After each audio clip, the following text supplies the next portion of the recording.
Welcome back to News and Talk 1380 WLK, the voice of the community. And we take you where other radio stations are afraid to go. Right now we're down at Peachtree Pine, down at the shelter that's been much fussed and discussed and cussed.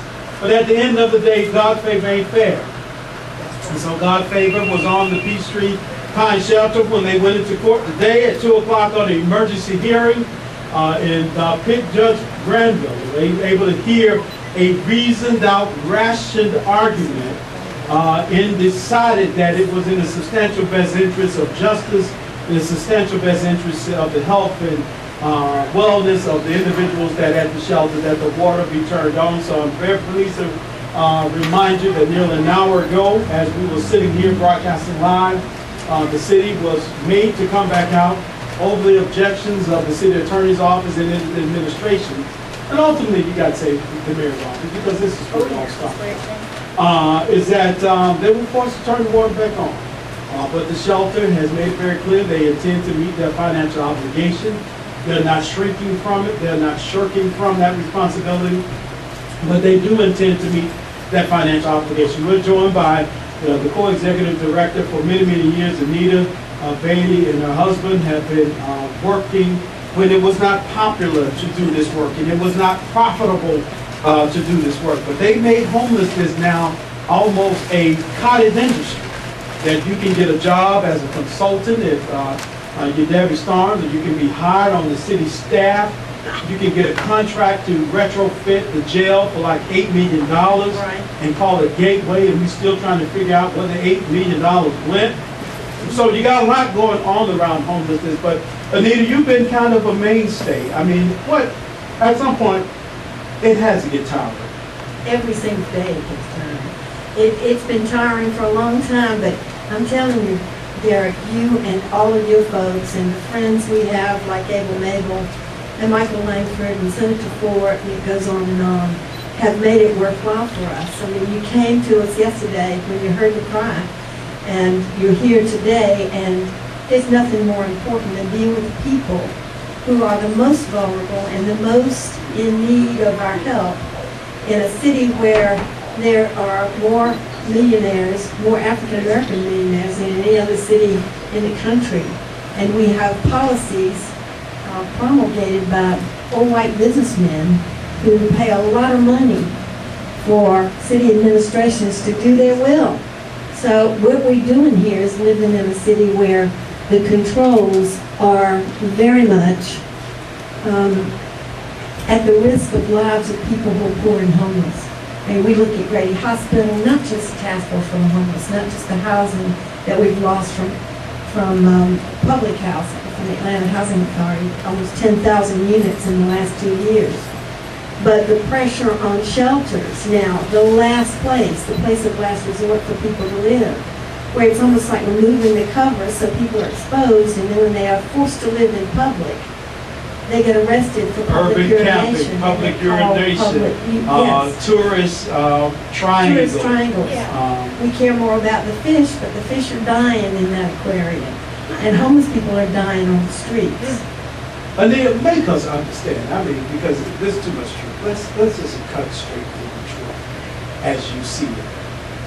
Why have this kind of escalated outright contempt for the task force begin to happen from City Hall? What went wrong?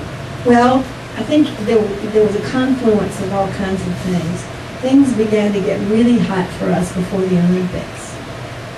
In 1994, when Ms. Starnes was elected to City Council, and we were 2 years out from the Olympics, and the city was beginning to get hysterical about improving the city for the world to come and see, we were also asked by HUD to be the lead agency to get the first supernova, the first big money that the federal government appropriated to help homelessness, to fund facilities in the city. And through our work, I think 35 agencies in the city were funded in a period of 2 years. You can't allow an organization that has always stood for the rights, the civil and human rights of people, to also be the way that the local service provider community gets major bucks. So And then on people top would of that, have we to get come this building. through to you, They had to come to us. and that folks did not like that. They did not like that. They also didn't like it that at the same time, at the end of the Olympics, we asked a wealthy family who'd supported us to buy this building and give it to us. Because it had been used during the Olympics by the city to hide homeless people. And we said, you know, that's not a bad idea. What we need to do is make sure they have a place to go, not to hide, but a place to live, with support services, with jobs, with referrals and placement into permanent housing. And so we combined all those forces. They said, this group's got to go, because we marched on the city in 1994 in November. And that was the first day that Debbie Starnes was in office. She had just been elected. The mayor was breaking ground in Woodruff Park. Let's see, who else was there? Charlie Bowden was supposed to come there to help break ground. And he kept going because we were there to demonstrate that homeless people were going to be kicked out of the only place they had at that time to go in the daytime, and that was in Woodruff Park. That was when the ordinances were being passed. So we were leading demonstrations, we were participating in other civil disobedience, just to make the point very clear that you cannot arrest people whose homes you've taken away systematically, and you've made sure that they have nowhere to go, so they have to live in public. How do you criminalize behavior that you required to exercise in order to exist? Now let's come forward to the whole water bill issue, because people think that this is about the task force unwillingness to pay the bill, but the major part of the bill is disputed. You are making claims, just like a lot of people in the city, that my water bill is not accurate, and there may be some discrepancies in the $140,000 or whatever it was. What is the major contention? There may be some discrepancies. We have asked the city for a long time to document or to help us see what the charges are about. We know also that right on the heels of the city's refusing to negotiate with us, and when they say they were trying to negotiate, they were refusing to give us a payment plan in the late fall when we asked for one, because we didn't want to have the water turned off. We pay our bills when we can. We want to pay our bills. Right. At the same time, the city is interfering with contracts we had for funding from the state, from the feds, and from every other resource we have.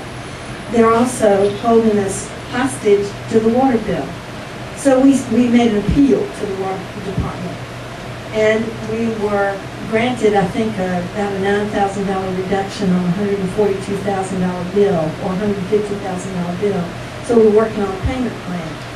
At the end of that time, we also suddenly got a $9,000 sewage bill, and we said, what is this? We've never seen this before. And they gave us 3 days to pay it. We said, we never seen a sewage bill like this before. They said, oops, we forgot to bill you for 3 years for the sewage. We've heard that as water bill. Yeah, and you've got 3 days to pay it, which we couldn't do. So they turned the water off.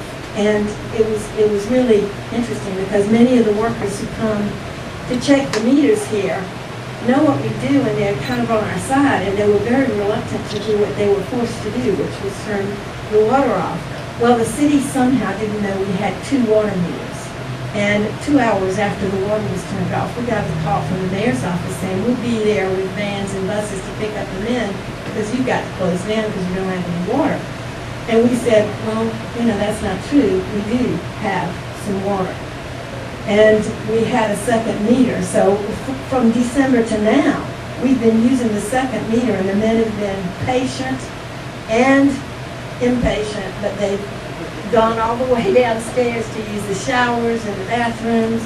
When the big water, we call it the big water and the little water, the big water, which is the major bathrooms, and we have 28 bathrooms, 28 sinks, and 17 showers in this building. And we have been for 10 years the restroom for the city, so that people don't get arrested for public urination, which they do all the time if they're forced to go outside. Right. So we lost the water over that dispute, which was never, ever negotiated. Never negotiated. All right, we got to take a break. We'll come back, Anita. I want you to walk us through. One of my great political mentors, Emma Darnell, said, when you can't make sense of things, follow the money. Yes. We want you to walk us through the monies that have been pulled away from the task force. You talk about losing federal funds, city funds, and because you couldn't get a certificate of need from the city, the state won't give you funds. I want you to tell us what the task force was receiving in funding from those sources and what that has, how that lack of funding has impacted your ability to operate your facility here. 448-92270.